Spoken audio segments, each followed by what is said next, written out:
Kerja pagi pulang pagi, kaki gatal gigit semut. Saya ucapkan selamat pagi, bertemu lagi dengan aku yang lucu dan imut. Halo semuanya, salam sejahtera untuk kita semua. Jadi sebelumnya, perkenalkan nama saya Elizabeth Sitanggang dari Fakultas Matematika dan Ilmu Pengetahuan Alam, Prodi D3 Keperawatan dengan NPM F0H0244040. Jadi video ini saya akan mereview apa saja yang telah kami pelajari dalam 15 pertemuan mata kuliah Bahasa Indonesia dengan dosen pengampu Bapak Dr. Nermanza, SPD, MPD.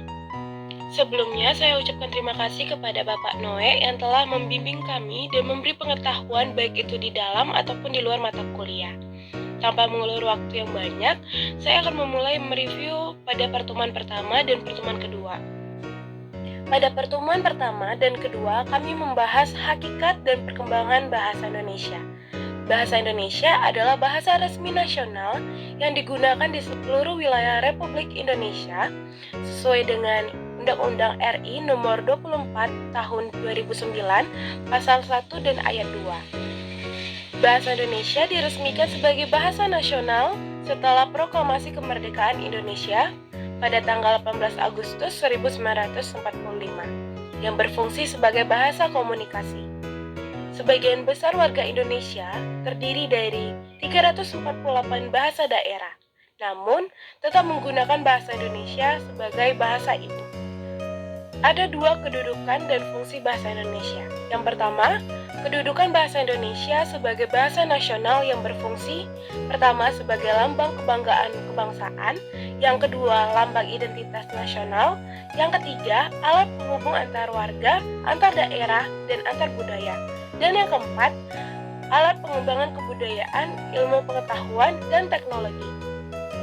Kedudukan bahasa Indonesia yang kedua adalah bahasa Indonesia sebagai bahasa negara yang memiliki fungsi yang pertama sebagai bahasa resmi kenegaraan, yang kedua sebagai bahasa pengantar dalam pendidikan, yang ketiga alat penghubung pada tingkat nasional, dan yang keempat adalah alat pengembangan kebudayaan, pengetahuan, dan ilmu teknologi. Perkembangan bahasa Indonesia. Bahasa Indonesia adalah serapan dari bahasa Melayu. Hal ini dibuktikan dengan prasasti yang menggunakan bahasa Melayu yang ditemukan pada tanggal 28 Oktober dari Kerajaan Sriwijaya. Adapun alasan bahwa bahasa Melayu menjadi bahasa Indonesia adalah yang pertama, bahasa Melayu sudah lama digunakan, yang kedua, bahasa Melayu mudah dipahami, yang ketiga, bahasa Melayu relatif mudah dipelajari. Pada pertemuan ketiga dan keempat, kami membahas sikap bahasa Indonesia. Sikap bahasa adalah peristiwa kejiwaan dan merupakan bagian dari sikap pada umumnya. Sikap bahasa merupakan reaksi penilaian terhadap bahasa tertentu. Ciri sikap bahasa yang pertama adalah kesetiaan bahasa, yang mana mendorong masyarakat untuk mempertahankan bahasanya. Yang kedua, kebanggaan bahasa, yang mendorong orang mengembangkan bahasanya dan menggunakan sebagai lambang identitas dan pemersatu masyarakat. Yang ketiga, kesadaran adanya norma bahasa, yang mendorong orang menggunakan bahasanya dengan cermat dan santun. Adapun komponen sikap bahasa, yang pertama adalah komponen kognitif, yang berhubungan dengan pengetahuan mengenai penggunaan dalam proses berpikir. Yang kedua, komponen afektif, yang menyangkut pada masalah penilaian baik atau suka tidak suka terhadap sesuatu atau sesuatu keadaan. Yang ketiga, komponen konatif, yang menyangkut perilaku atau perbuatan sebagai putusan akhir, kesiapan reaksi terhadap suatu keadaan. Jenis bahasa dibedakan menjadi dua, yaitu sikap kebahasaan seperti penggunaan EYD, kata baku, kalimat efektif, atau aturan paragraf bahasa Indonesia. Dan jenis sikap bahasa yang kedua adalah sikap non-kebahasaan seperti sikap politik, sikap sosial, sikap estetis, dan sikap keagamaan. Adapun sikap terhadap bahasa Indonesia adalah anggapan atau pandangan seseorang terhadap bahasa Indonesia, apakah senang atau tidak terhadap bahasa Indonesia, sehingga sikap bahasa tersebut berpengaruh terhadap pemilihan bahasa. Sikap bahasa Indonesia ada dua sikap, yaitu sikap positif, yang mana selalu berhati-hati menggunakan bahasa Indonesia, tidak merasa senang saat melihat seseorang memakai bahasa Indonesia dengan sembarangan, dan memperingatkan serta mengoreksi pemakaian bahasa Indonesia yang ternyata membuat kekeliruan. Sikap bahasa Indonesia yang kedua adalah sikap negatif, yang mana sebagian besar masyarakat Indonesia merasa malu apabila menggunakan bahasa Indonesia dan menganggap remeh bahasa Indonesia dan tidak mau mempelajarinya karena merasa dirinya telah menguasai bahasa Indonesia dengan baik. Pada pertemuan kelima, kami membahas tentang presentasi ilmiah. Presentasi ilmiah adalah sebuah penyampaian informasi atau temuan riset yang dilakukan secara sistematis dan terstruktur dengan tujuan untuk menyampaikan hasil penelitian, konsep ilmiah, atau informasi tertentu kepada audiens. Presentasi ilmiah biasanya mencangkup penjelasan tentang tujuan penelitian, metode yang digunakan, hasil yang diperoleh, serta kesimpulan yang dapat ditarik dari penelitian tersebut. Presentasi ilmiah sering dilakukan pada konversi atau seminar atau juga dalam konteks pendidikan untuk berbagi pengetahuan baru yang memicu diskusi dan mendapatkan umpan balik dari audiens. Dan biasanya juga presentasi ilmiah disertai dengan visual seperti slide PowerPoint, grafik, dan tabel yang membantu menjelaskan poin-poin utama dengan jelas dan menarik. Pada pertemuan ke-6 dan ke-7, kami membahas mendesain proposal kegiatan. Proposal kegiatan adalah rencana atau usulan mengenai pelaksanaan suatu kegiatan atau proyek. Proposal ini disusun untuk memberi gambaran yang jelas tentang tujuan, rencana, anggaran, serta manfaat dari kegiatan yang akan dilakukan. Biasanya, proposal kegiatan disusun untuk memperoleh persetujuan atau dukungan dari pihak terkait. Adapun tujuan dari proposal kegiatan adalah menyampaikan informasi tentang kegiatan yang dilakukan, mendapatkan izin atau dukungan finansial untuk pelaksanaan kegiatan, dan memberi panduan terkait pelaksanaan anggaran dan jadwal kegiatan yang akan dilaksanakan. Adapun beberapa bagian dari mendesain proposal sebagai berikut. Yang pertama adalah bagian judul proposal, yang mana gunakan judul yang jelas, padat, dan menggambarkan kegiatan yang dilakukan. Contohnya seperti proposal kegiatan imunisasi pencegah campak pada Desa Sawalebar. Dan bagian kedua adalah daftar isi, yang mana isi dari daftar isi adalah judul dan subjudul proposal yang berfungsi untuk memudahkan pembaca dalam menemukan bagian-bagian yang ada dalam proposal. Dan yang selanjutnya adalah bab 1 atau pendahuluan yang berisi gambaran awal mengenai latar belakang, tujuan, dan alasan mengapa kegiatan dilakukan. Pada bab kedua berisi gambaran umum, dan pada bab 3 berisi tentang pelaksanaan atau metode pelaksanaan, dan pada bab 4 berisi biaya dan jadwal kegiatan, dan yang terakhir adalah daftar pustaka. Pada pertemuan ke-8 kami melaksanakan ujian tengah semester, dan di pertemuan 9 barulah kami melaporkan dan mempresentasikan hasil dari proposal kegiatan kami.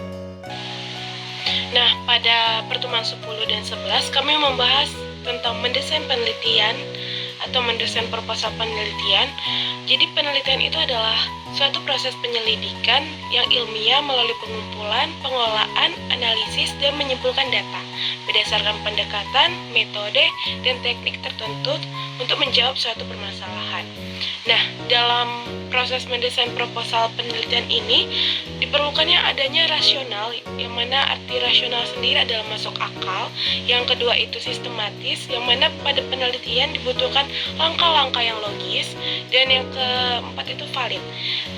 Kevalidan itu merupakan ketepatan antara data yang sesungguhnya terjadi dengan data yang dikumpulkan oleh penelitian. Selanjutnya itu adalah proses mendesain proposal penelitian. Dalam proses mendesain proposal penelitian ini, kita pertama perlunya mengidentifikasi permasalahan yang akan diteliti. Di dalam mengidentifikasi ini kita perlu tahu mengapa kita menetapkan masalah ini menjadi fokus penelitian. Yang kedua, alasan kita mengapa melakukan penelitian. Dan selanjutnya kita melakukan tinjauan pustaka, yang mana tinjauan pustaka ini berisi tentang gambaran topik yang akan kita bahas dan menyelidiki sumber yang digunakan untuk kita meneliti nantinya. Dan selanjutnya kita menetapkan maksud penelitian kita ini dengan mengidentifikasikan masalah yang akan kita angkat dan mempersempit fokus kita terhadap topik yang akan kita bahas yang akan menjadi hipotesis untuk selanjutnya. Setelah menetapkan maksud penelitian, kita harus mengumpulkan data, yang mana di pengumpulan data ini kita perlu menyeleksi individu yang akan kita teliti dan mengidentifikasi masalah yang relevan serta membahas masalah yang akan kita teliti. Analisis dan interpretasi data, yang mana berisi menguraikan data, mempresentasikan data, dan menjelaskan data yang akan kita bahas di penelitian. Dan yang terakhir, kita perlu melakukan pelaporan dan evaluasi penelitian. Dalam pelaporan dan evaluasi penelitian, adanya signifikasi atau pengukuran pentingnya hasil penelitian. Yang kedua itu adalah validitas, yang mana menilai sejauh mana hasil penelitian kita, apakah benar-benar terjadi atau tidak. Dan yang ketiga adalah keterbatasan, yang mana menilai kelemahan atau kekurangan dalam mendesain proposal penelitian. Nah, pada pertemuan selanjutnya, yaitu pertemuan 12 dan 13, kami membahas tentang melaporkan dan mempresentasikan hasil penelitian.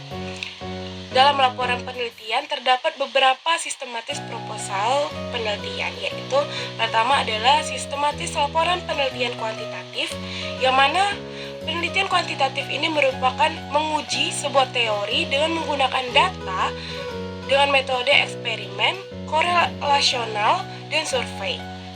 Pengambilan data penelitian kuantitatif juga biasanya dilakukan dengan cara pemberian kuesioner pada objek atau uji lab.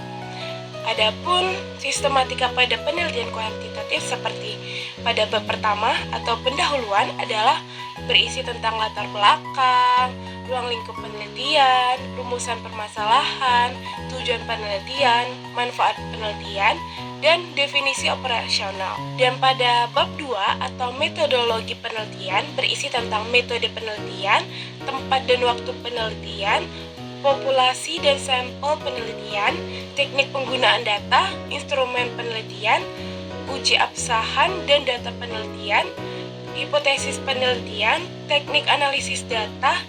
Dan pada bab 4 itu adalah berisi hasil dan pembahasan. Dan bab yang kelima itu berisi simpulan dan saran. Terakhir adalah daftar pustaka dan lampiran.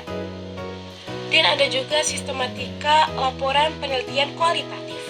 Penelitian kualitatif merupakan penelitian yang berfokus pada pengamatan dan pendalaman sehingga membentuk teori.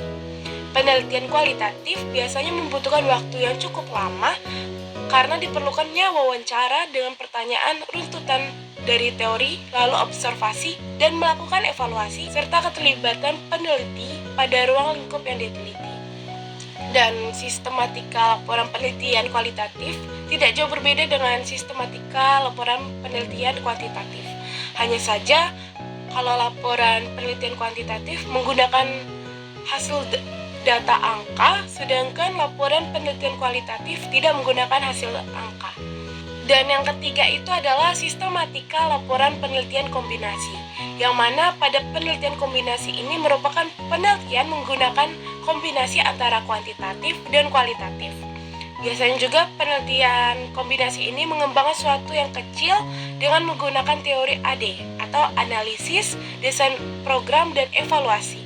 Adapun sistematika pada penelitian kombinasi itu yang pertama adalah bab pendahuluan atau bab 1, berisi latar belakang, ruang lingkup penelitian, rumusan masalah, tujuan penelitian, manfaat penelitian, dan definisi istilah. Bab 2-nya itu berisi kajian teori, penelitian yang relevan, kerangka penelitian, dan hipotesis tindakan. Dan bab 3-nya berisi tentang metode penelitian, tempat dan waktu penelitian, proses penelitian, populasi dan sampel, teknik pengumpulan, instrumen penelitian, dan uji absa data, teknik analisis data, dan indikator keberhasilan pada penelitian. Dan pada pertemuan ke-14 dan ke-15, kami membahas tentang menulis dan mempresentasikan artikel ilmiah dari hasil laporan penelitian. Artikel ilmiah itu ada 3. Yang pertama itu esai yang berisi argumen dan didukung oleh fakta. Dan biasanya juga esai ini bersumber dari buku ataupun artikel. Dan yang kedua itu adalah artikel kajian pustaka yang merupakan artikel yang berisi ringkasan. Dan yang ketiga itu adalah artikel penelitian dari hasil laporan penelitian. Artikel hasil penelitian merupakan ringkasan dari hasil penelitian yang disusun dengan sistematis dan bahasa yang menarik. Terdapat sistematika dan isi artikel ilmiah dari hasil penelitian, yaitu yang pertama adalah judul, yang mana judul ini berisi tentang biasanya mencerminkan fokus atau topik utama dari penelitian yang dilakukan. Penulisan judul juga diikuti dari nama penulis, instansi, dan email penulis.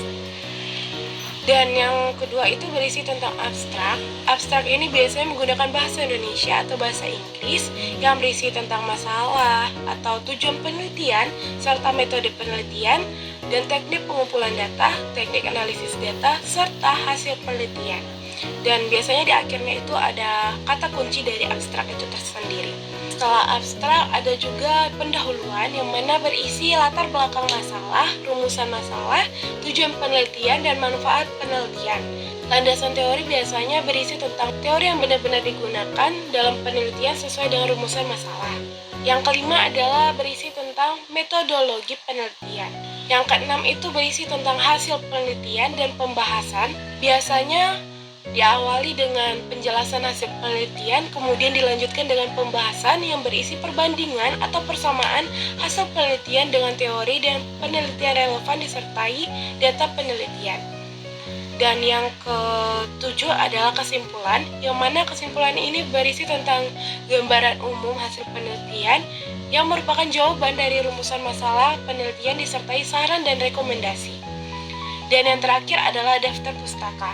Biasanya daftar pustaka itu ditulis dengan abjad, misalnya dari A sampai ke Z. Itulah tadi hasil dari pertemuan kami dalam 15 pertemuan pada mata kuliah Bahasa Indonesia. Jika tadi di awal sudah saya kasih pantun, maka saya juga akan mengakhiri dengan pantun. Burung nuri hingga pidahan, pohon tinggi di tepi jalan. Terima kasih atas perhatian, semoga sukses dalam segala hal yang dijalankan. Hope you do.